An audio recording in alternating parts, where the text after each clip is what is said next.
Last time I put a dog on Craigslist, people booted me off, and I started reading all of the just the entries on Craigslist, and they were having this big argument, and it's so frustrating because they had this person, they were trying, it was a rescue society, and they would take dogs, and they would spay them or neuter them, give them flea control, and then they would try to find them a home, but they would charge like $125. Not a lot of money, but something. And other people were writing these ads, they're supposed to be ads, but writing these things about how horrible these people were because they were going to charge money for a dog that was being adopted.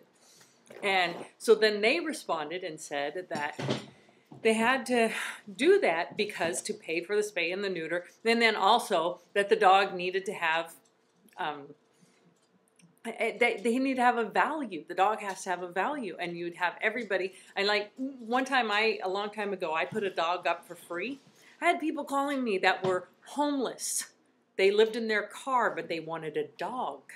And they wanted to know if I could drive the dog down to where they live, at a homeless shelter. And one person actually, they lived in their car, and they wanted to know if that would be okay. And that's what happens when you try to give an animal away.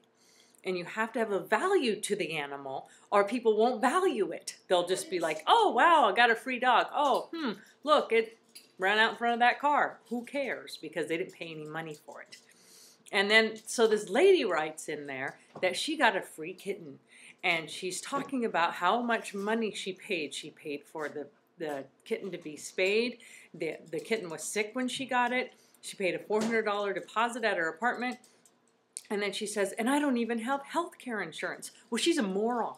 I mean, why doesn't she have health care insurance if she's going to pay for the cat? That's what causes our whole country to be in a medical crisis, is because these idiots will spend money on a cat and not spend money on their health care insurance and get their priorities all screwed up. And then when they get hurt, they go to the hospital and say, oh, I want somebody to pay for me. I want you people who are responsible and didn't get the cat when you shouldn't have been able to pay for it. And I want you guys to all pay for me because I wanted to get a cat instead of paying for health care insurance. And I think people like that are idiots and morons, and they should have no health care. They should just bleed to death.